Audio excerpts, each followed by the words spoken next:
getting better every podcast. Do you know the episode number? Because we always joke about this when we start. 12? This is episode 12. 12, yeah. All right. Well, you get to lead this one. Go ahead. All right. Danielle Feroleto with Small Giants. You're the owner and president. Welcome. Thank you for coming to episode 12 of the Honest Truth podcast. Well, thank you for having me. Yeah, of course. Thank you for coming. So tell us a little bit about yourself, how you became the owner of one of the most successful marketing agencies for CRE companies in the Valley and Denver, and kind of turn it into the West Coast, right? Yeah, thank you. So I started Small Giants 15 years ago, and it has been a wild and very fun ride, but it has been built upon a few premises, and one being that there is an awesome industry to serve in construction and commercial real estate, and building the network that I have for my entire career. That was the launching point, and everything else is just refining your services and adding on as the industry changes. Awesome. So how'd you even get started? What made you want to go like, you know what? Marketing agency for construction companies.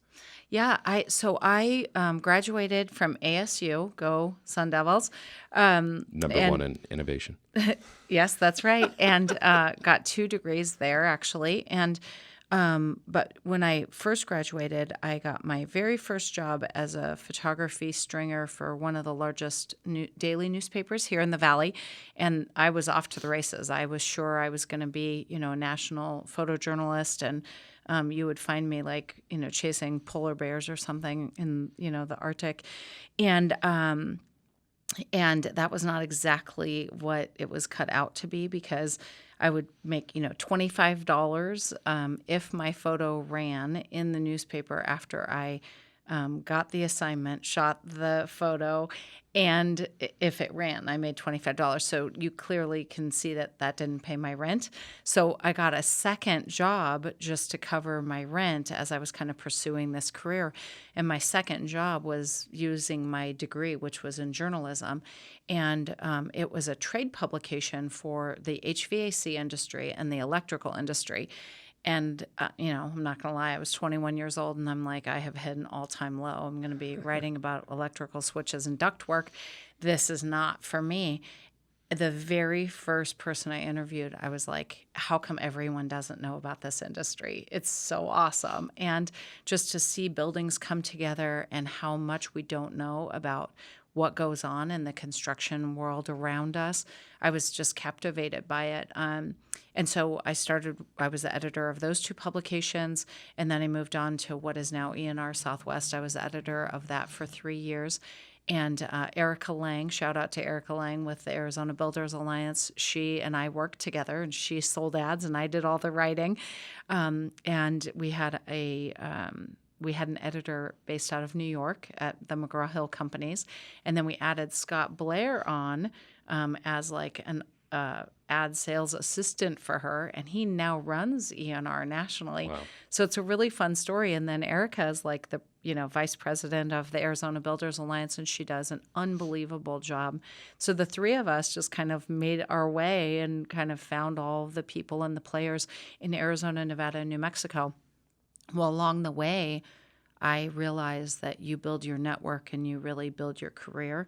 And so I just loved building relationships with subcontractors and brokers and developers and architects and engineers and general contractors. I then went in-house to a general contracting company. I was there for 9 years. And when I started... Which one? Westpac Construction. Okay. Yeah. And when I started there was a wonderful gang of us of, 40 people doing $40 million a year. When I left, it was about a $200 million company. And it was through the efforts of really dedicated people just, pushing through kind of all those, strategic decisions, the way that you market as a $40 million company isn't even close to the way that you market as a $200 million company, and what's required to compete. And that was 15 years ago. What's required to compete now is not even the same scenario. And so what you see in that is that the common, in my view, is that construction has innovated, but a lot of the practices remain the same.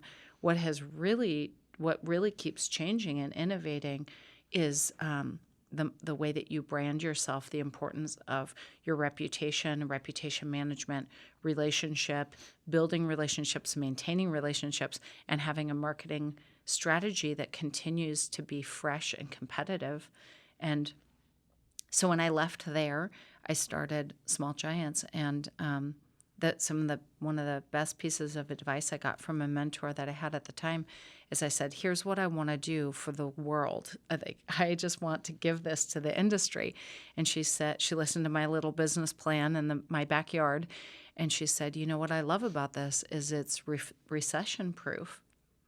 And it was 2006, so recession proof meant nothing to me. I was like, so why do I care about that? That's for old people in the Great Depression. Well, 2007 happened, and 2008 happened, and then 9 and 10 and 11, and it was rough. But I was recession-proof, and I grew every single year, because sometimes when things get a little rough, that's the only time you get the attention of companies like construction companies, that they don't innately know marketing, and so they paused to say, how do I get this thing corrected? And they're more strategic, and they were more mindful of their brand and things like that. And then when people are growing, they're more willing to spend, extra money on the fluff of marketing. Right. And so it just keeps growing. And it's been really fun to see our mission statement and our purpose as a company really come to life. And that singularly is building brand worth for companies. And it's been a really fun time to see that and build friendships that are really lifelong friendships from that. Awesome. So you mentioned that a $40 million company advertises or presents himself differently than a $400 million company, which is obvious, but I'm super new to the construction industry, and I never knew that construction companies actually did marketing, right? So what's the difference between that? Because we're in that 40 million range, and I feel like we market ourselves like a $200 million company. At least I try. But Well done. What's the difference? What's the main differentiator as a marketing professional working with CRE companies? Hey, we're doing a marketing plan for a $50 million company and a $500 million company. Yeah, I mean, several things, like everything. But I would say what really what the biggest kind of change is that you start to shift on all things marketing. This is cool, let's do it, to what is a strategy for the company growth? What are the challenges? What competitors are you seeing entering the market that you haven't seen before? As you're growing, what competitors are starting to shift? That these used to be your competitors, but now these are your competitors. All ships rise. And so you have to now up whatever you were doing. Your relationships matter more because the competition is stiffer. Like all the pieces that impact the growth and success of your company changes. The whole landscape changes. And so it doesn't necessarily mean that it's different things that you're doing. It's more around the way that you present them, the way that you execute them, the frequency that you do it, and the people you start to get involved. Where for a long time when I was starting out, I was the marketing person. I was the BD person also, and I did all of it. That was my job. But you can't, that's not sustainable when you start to grow. And so then how do you separate and specialize, and who do you bring in? Not just marketing, because then you'll also see that, like, as you're growing, you're an island unto yourself, and everyone else is like, oh, the guy that seems to have fun and like interview people and go to happy hours and like take cool pictures. All of a sudden you need them. You need the PMs, you need the pre-con guys to be successful. And so now that you have to kind of educate them, and it all starts to grow on itself to execute the vision and the strategy that the owner has. And then right when you start to get comfortable, it's like kind of like caring for a child. You're like, oh, I got this. I'm a pretty awesome parent. And then they change. Right. Business is exactly the same way. Yeah. Well, and you almost start to parlay the networks. So you start to parlay each person's network, right? So your pre-construction person successful in his own right or her own right, and then you have another kind of secondary network. And project managers become, the quarterbacks, and so then you've got that market, a couple of superintendents, and the content for construction is so fun. Now I'm a nerd for it, right? So I just kind of enjoy it, but we kind of got started with a handful of what I would consider risky or odd things, just because it's like, isn't it fun to watch that guy do that task?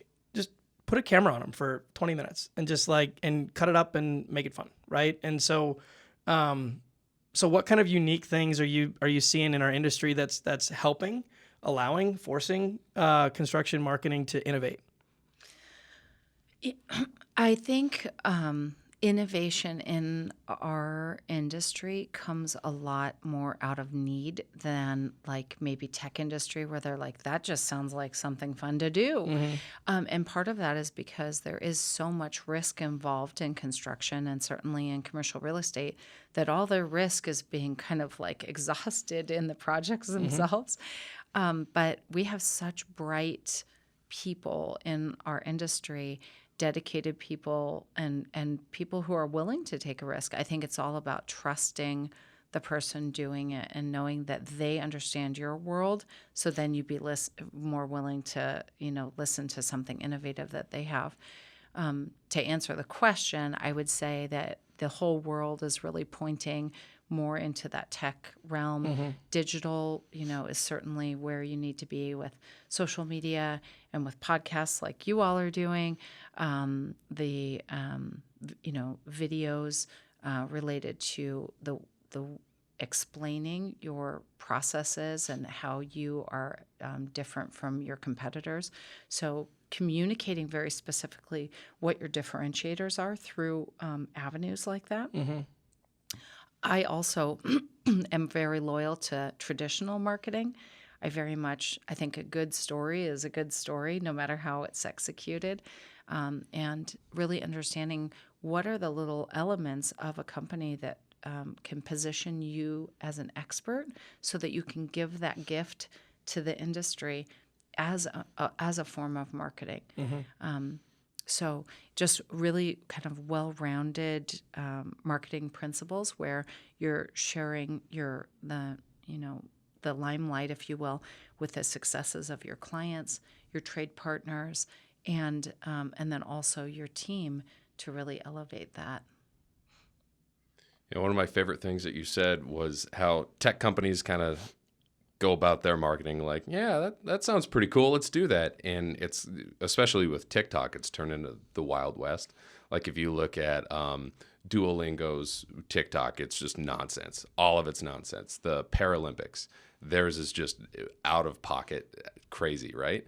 And one thing I've appreciated coming here with Nick is I just kind of come up with ideas and I say, hey, can we do this? And he doesn't really say no. So I just just do it anyway. And I feel like that's been a huge part of us being able to grow, is just doing stuff, mm-hmm. right? And not having that barrier of a traditionally older kind of traditional construction guy saying, no, that's not the way we do this. Yeah, I do think that is a differentiator for companies that are willing to embrace the innovation at all, rather than like, what are the innovative things? I think it's really comes from that conversation, and to appreciate the people that have been in the industry for decades. They came from that hard bid world, especially subcontractors. They're still trying to understand, why do you build relationships? Because all they ever do is look at the number. Well, helping to turn that around as a philosophy in a company is really where it has to start, so that someone like you can even have the conversation, because it's been hard. And then on the public side of work, turning that over from hard bid public work into qualifications only based selection, that's been 20 years of watching people really having to change their mindset. And marketing, all of those marketing activities can really support helping them be successful. And it's really fun to see a company who has typically been successful from, estimating building a good schedule and executing, to also seeing that they can do it from the qualification side. But it's a shift. Yeah, that's awesome.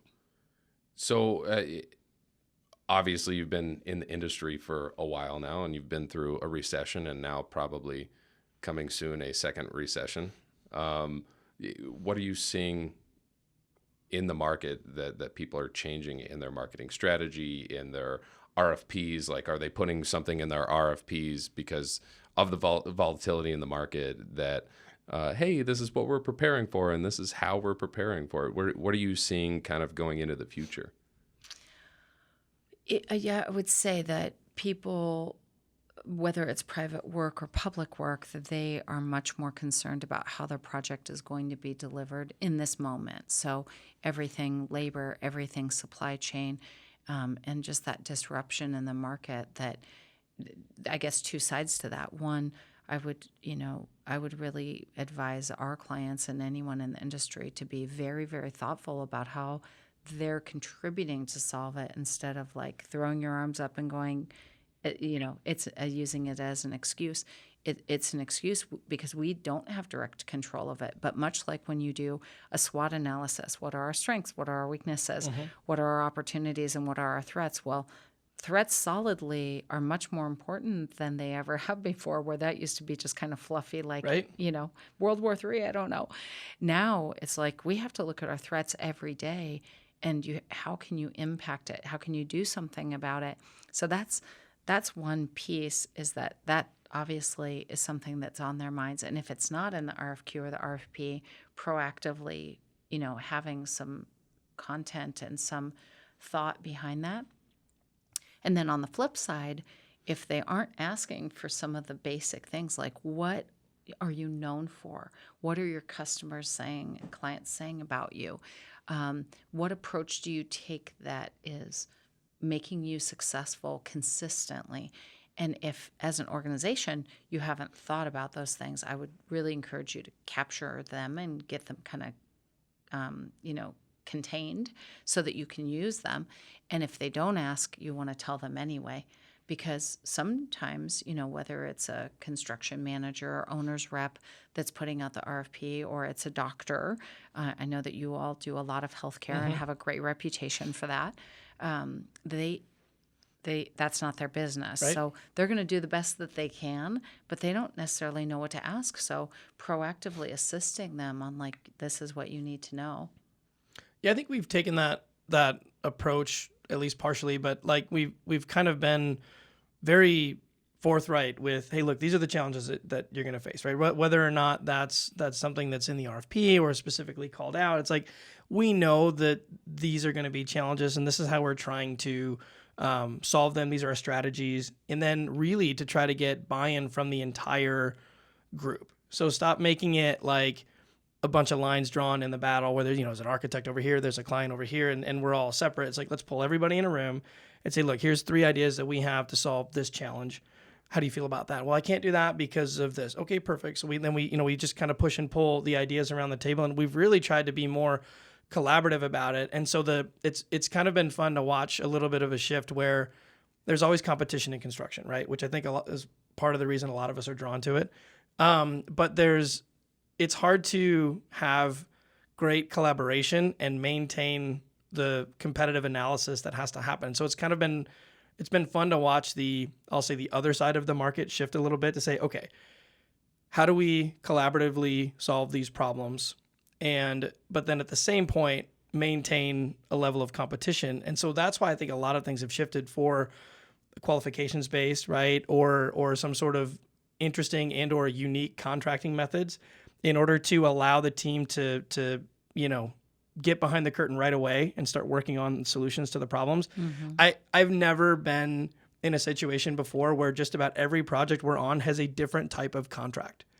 And it's been really unique, and all of them are intending to get everybody to the table as soon as possible. I mean, so that's like the root of the of how we're doing it. But because of the fear of the supply chain, because of the risk that's out there, everybody wants to get to the table as fast as they can to start working on the solution.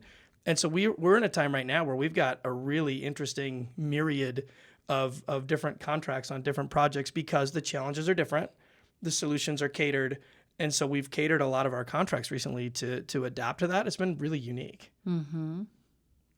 Is that a good thing or a bad thing?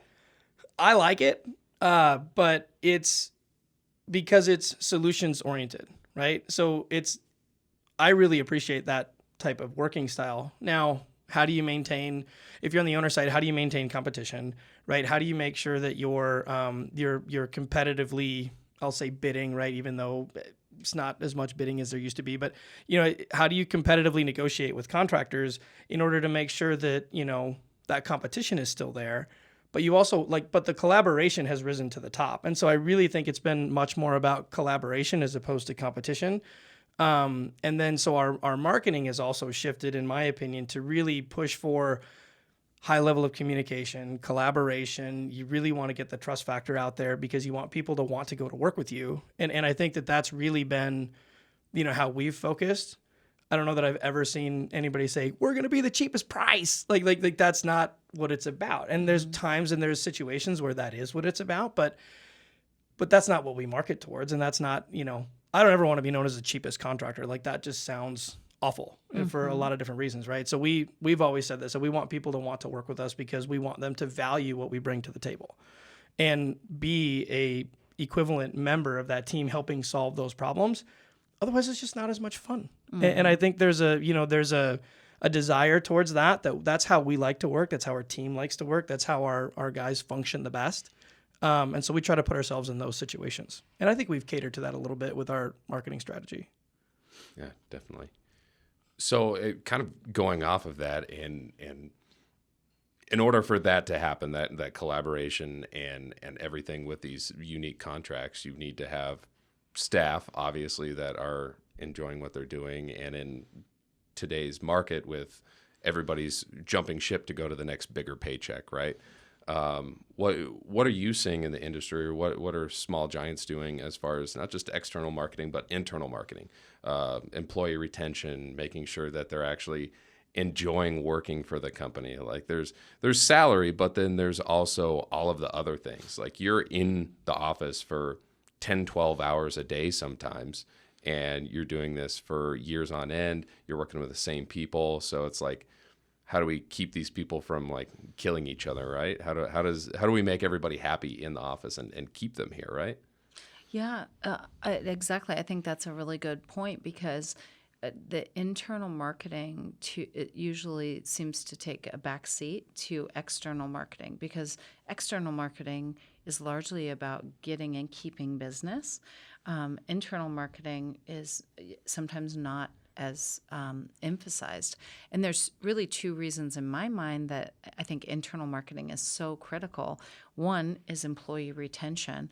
And then two is no matter what size you are, I think that it's just different levels of communicating and over communicating. And so you might have said that walking down the hall while you guys were both grabbing coffee, but then you might have missed it, or maybe it was taken out of context, or maybe you didn't know when it was coming. And so there's just so much missed in conversations, especially in the pace and the busyness of the world right now. I was just talking to one of my friends last night about I've run with a couple of friends of mine, and just going on whatever that miserable run is, because sometimes it's not great, especially when it's 105.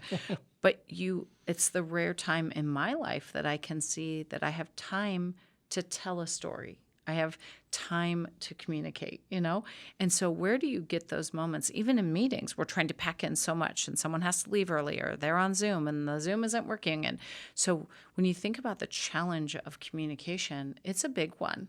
And how often do you get kind of time to just sit and chat and carving out that time? So first of all, that is internal communication, kind of creating those moments. And what do you want that communication to look like? What are the most important?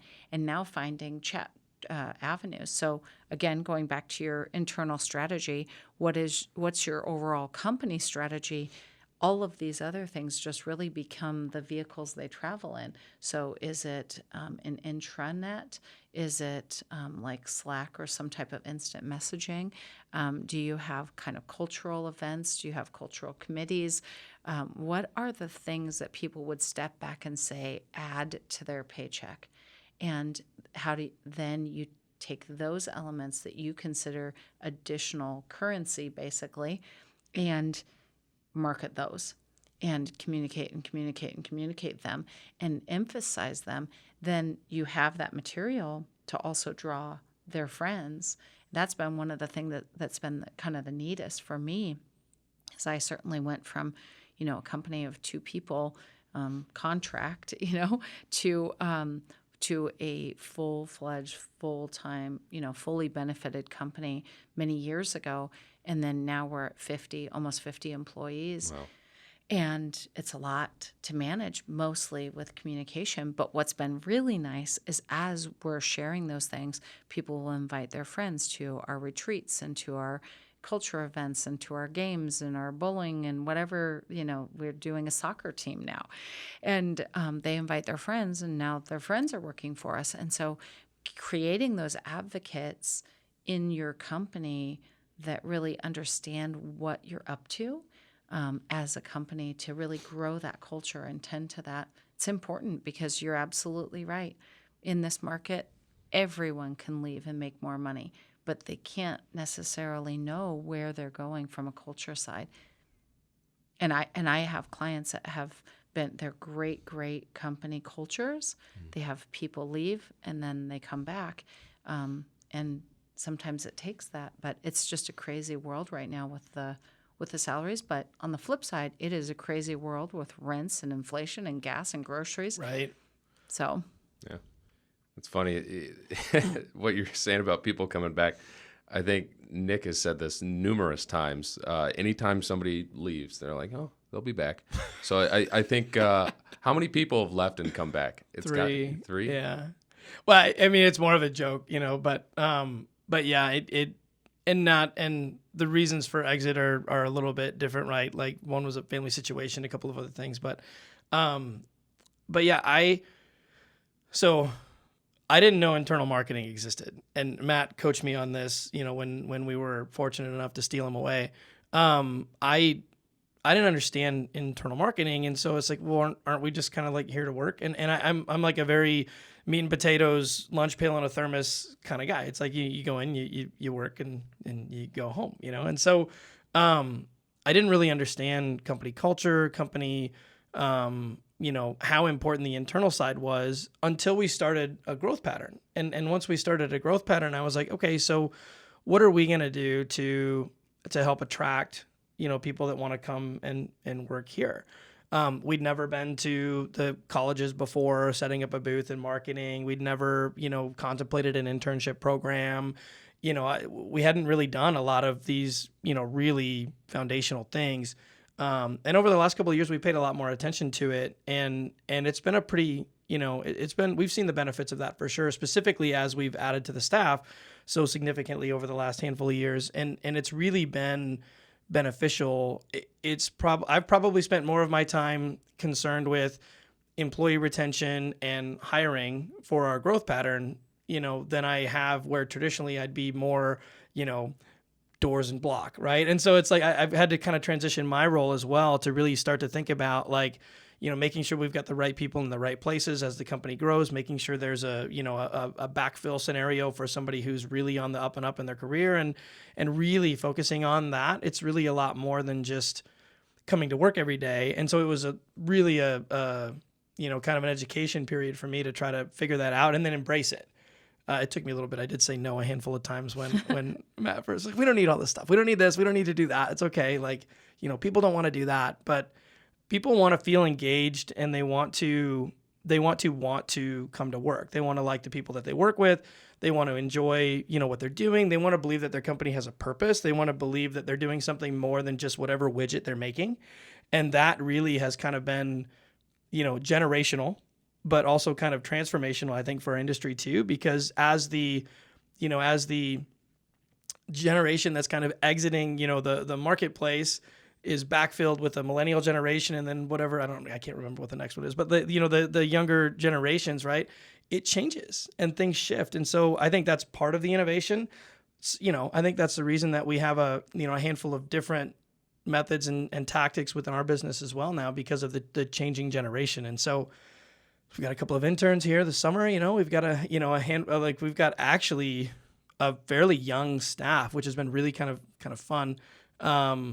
And educational, just to kind of understand, like, hey, these are some new innovations that are with softwares and whatever within the construction industry. Great, fine. It's nice that stuff is progressing.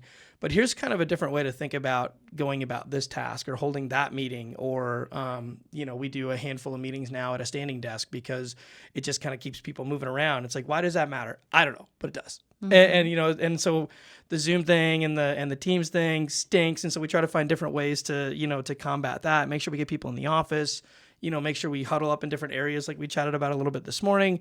It's kind of fun to move around. And I think that that's kind of been an educational thing for me, but it is important. And for companies to lose sight of how important the internal marketing is, you don't really know until you figure it out. And sometimes you figure it out with an exodus of a handful of employees or the ability to attract or retain. That stinks. I mean, that's every bit as important as new business, is making sure that you've got the right people to do the job. Mm-hmm. So, yeah, it's been an interesting shift for us, but it's fun. Yeah. I didn't even think about the companies that are still like full on Zoom, like how hard that must be for upper management to keep people like engaged and interested and not like, I don't know, playing their Nintendo while they're at work at home, right? It's like, oh, I'm on my meeting. I put on my screen. Maybe I don't even put my video on, right? Like just keeping people engaged like that's got to be so difficult. Can't even imagine. Yeah, and at the same time, when we were forced into that because of COVID, mm-hmm. I think that has also advanced the flexibility of, if you have to go meet with a doctor or something like that, and it's clear in Gilbert and you're in Peoria, if you can connect by Zoom or Teams, I don't think that existed 2 or 3 years ago. No. No. They would consider you not dedicated to them. And, even for our clients, we have clients across the nation, and they're just fine meeting in Teams or Zoom. And 2 years ago, I'd have to jump on a plane for an hour-long meeting because that's the way you showed them that mm-hmm. you cared. Mm-hmm. And I literally, a week before COVID was like official, I was speaking at the AGC National Convention. It was eerie in Las Vegas. There was like no one in Las Vegas because it was kind of real, but not quite. Just before the Universal shutdown? Yes. It was like 3 days before. It was the weirdest thing. And I was in denial. So I was like, why aren't there any cars here? And but right before that, I had a client in one of the cities that we serve, and they said, they jumped on the call and they said, if you can't come out here, then you're probably not a good fit for us. And I was super disappointed because I'm hearing about COVID everywhere. I'm thinking I need to be cautious. I mostly am thinking about my coworker who has young kids, but and you couldn't get any flights and all of the stuff. But I thought, he's justified in thinking that. Like I wouldn't blame him. I get it.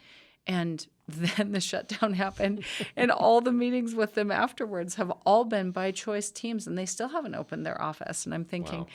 Sometimes it takes something huge to shift that we can still do business effectively, not to replace how important it is to gather, right. Because I am so glad the world is back together. But what we are left with is remnants of efficiency yep. and connection that we can still do it well. Mm-hmm. So I agree. And efficiency is the right word. I mean, that's exactly what I was going to say, because it doesn't make sense to drive across town for a 30-minute touch base sometimes. And I think that the allowance, I guess, of the video chat and it becoming more of a progressive tool within the industry, I think has been beneficial. It also gives employees a little bit of flexibility because they can be more connected and work at home if they like that flexibility, right? And I think there's obvious benefits to gathering and being together, and we've been huge proponents of that really since kind of the initial the kind of the initial everybody coming back. But if somebody's got to work at home for a day, then whatever. Like, and I think that flexibility, home office, whatever, I think has been beneficial. Still challenging, but I think the remnants have the possibility of being a good tool for us going forward.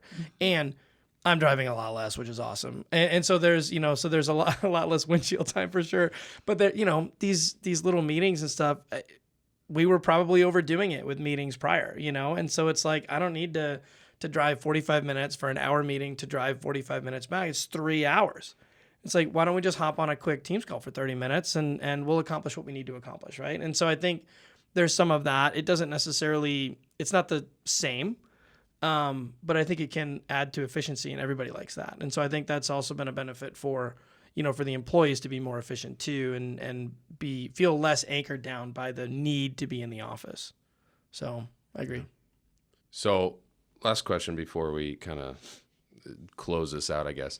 NAIOP, Best of NAIOP is coming up, and you are on the board for NAIOP, right? So what is the leading thing? So every year this comes up and we're like, NAIOP, okay, cool. What do? We do the sponsorship, right? We're there. What are the major benefits that you see as a board member, as somebody who's actively involved in NAIOP, of actually doing that, going in for awards, all of that stuff? What are the benefits of that? Yeah, you got to my favorite part of the whole interview. I love NAIOP, and just from a kind of career path, as you mentioned, as we walked through that, that was one of the first associations that I joined when I started specifically into the commercial real estate and construction industry. And it's been 22 years of watching the association be an absolute anchor for office and industrial, and now on the retail side, and even for what you're doing with that conversion of a lot of that space. It's just a very interesting. What I really love about NAIOP is not only locally do we have just truly the very, very best of all of the leaders in commercial real estate, brokers, developers, the whole gamut. And it's a lot of fun. But on the national level, you have access to so many resources. And going back to that retail side, there's just so much thought leadership. Some of the national conferences I would encourage you to attend. And I don't know how many of you are members in your own company. It's an individual membership, but you really get so much benefit out of it. And just like any association, it's only as good as whatever you put into it. What I love about NAIOP is that they have very intentional committees that don't make you do a lot of busy work. They don't try to have you basically do everything for them. You come in on the committee and give them insight and suggestions. And sure, we all have phone calls we can make to members and such as that. But for the most part, they have a full staff of really dedicated people. Katrina has been there forever. Suzanne is fabulous. And then they have additional staff members now to really serve the membership of many hundreds of people. So it's just been a delight. It's a great networking place. They are true advocates for legislative and overall policy in Arizona that is absolutely impacting and shaping Arizona right now actively. And if you're not plugged into that, NAIOP has you covered. And it's a place to kind of get a short course. Suzanne will talk about it ad nauseum, and she loves to, and she's very good at it. So those are big pieces of being successful in business. And then, of course, there's opportunities to connect and be educated. So, I mean, just from the standpoint of like, why wouldn't you join and support it with sponsorships and attending?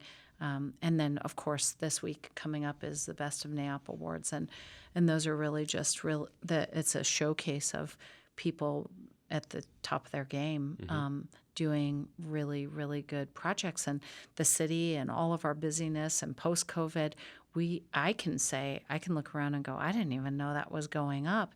And so it's a great place to gather and see really kind of just a display of the variety of great office and industrial product that has been going on in really tumultuous times. Yeah. So I guess I want to learn a little bit more how the sausage is made with that. But with the best of NAIOP, how do you guys go about choosing which projects win, right? So like say your ultimate goal is I want project of the year, right? So what is the process internally of selecting that? Is that just a numbers game? Is it a who you know game? What's the inside scoop on that? Yeah, once again, I love your bold questions because I don't think enough people ask them.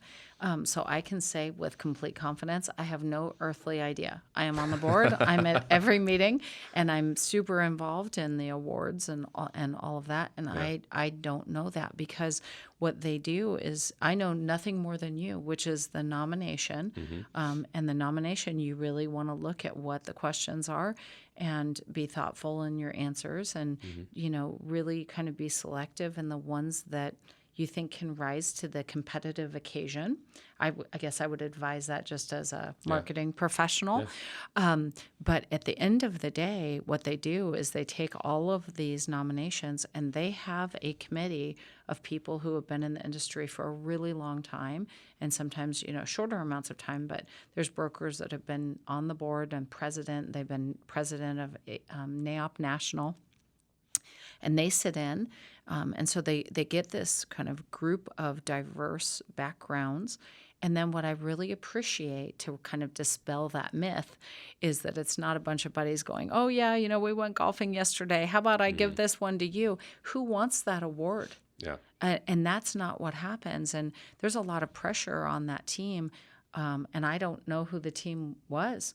I don't know what board members do know who the team was, but they select a committee, and then the committee is so, responsible in keeping the integrity of the awards being really the best of the whole year, that if there's anything that they have touched or they know they might, either be competing or know someone to competing, they just recuse themselves. And so this year, I know that the particular judges were given categories that they didn't even have to choose to recuse themselves. So let's just say I'm an architect and I'm on the committee and they know that might be a project that I would be involved in. Maybe they would have me looking at some of the individual awards or something like that. So I don't think people appreciate enough how much hard work the board, the executive committee, and then the selection committee and the staff put into keeping this as pure of a process as it can be. Awesome. So that's kind of how the sausage is made. I wish I had more to share with you because it's super competitive and everyone wants that award. And that's what I was looking for, right? I was kind of looking for a more ambiguous answer rather than like, oh yeah, it's pay to play. Yeah, you got to go golf with Janine and you know what? Just make sure you have that relationship. But no, that's kind of encouraging to me because I didn't know how it was selected, right? I thought it was more or less a pay-to-play thing or a relationship thing, but knowing that it's kind of like a secretive and I guess honorable thing, right, is pretty cool to know. Yeah, it's always so fun to be in that room because people have worked so hard all year, and those projects, I just sit there and I'll take pictures of it. I circle the program because, even if they don't award the people something that we feel like they should have gotten the award, I love circling back, going back to networking and building your relationship with clients and trade partners. I love going back there and circling all of those and taking pictures of the projects and saying this was a great one. Even though it may not have won, it was great to have it in front of 800 people in that room, and to celebrate it on some level. To even be a finalist is such a success, and people should be proud of themselves. So it'll be fun. Awesome. So last question we always ask, peak and pit. So peak and pit of your career of working for small giants, whatever you want, peak and pit, highs and lows. Let's see. I I feel like for me, the peaks I can identify that are top of my mind someday when I, no longer do this it's the project wins that I've helped my clients with. And those, it's almost like the birth of your child. You put so much work into it and you'll never forget like that moment. And I feel that way with the projects that I've helped my clients win to take them to another level. Some of the projects were projects that I worked with a subcontractor for the largest project in their history, and they were 35 plus years in business. And just to see that whole team feel successful, that was a really, really big deal. So some of the biggest projects, the underdogs winning, those are the ones that really matter, because all of the marketing and all of the fun stuff that we do to help a company be successful, it's all for a goal. We are in business to win work and get the next one and then keep that client. And when that happens for a company, to see that they solidly have invested in their marketing and their marketing strategies and their creative strategies. We do full service graphic design. We have a full video staff. We do animation. We do 3D modeling as a service for architects and contractors as well.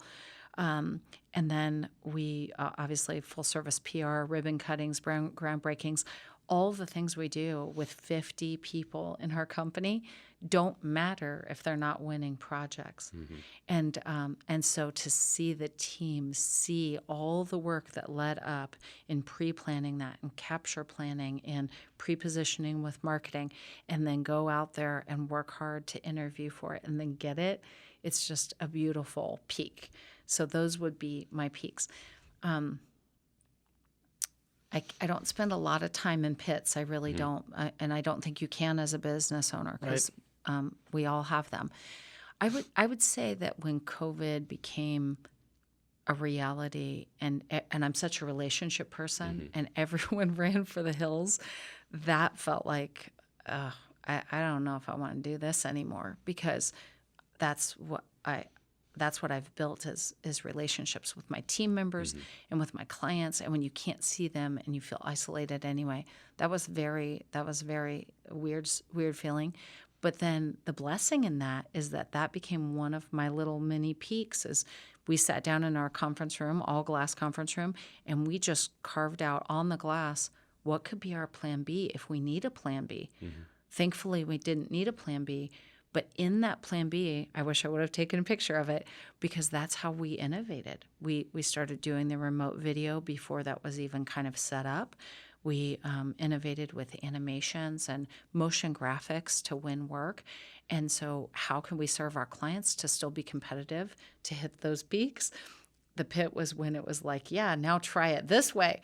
And we did. And so we came right out of that with probably another peak, but that was rough for everyone. So I feel like everybody had to do that. It was kind of a back to the drawing board type of deal. Nobody knew what was going on. Yeah. I mean, in some ways, the real estate industry is so relational.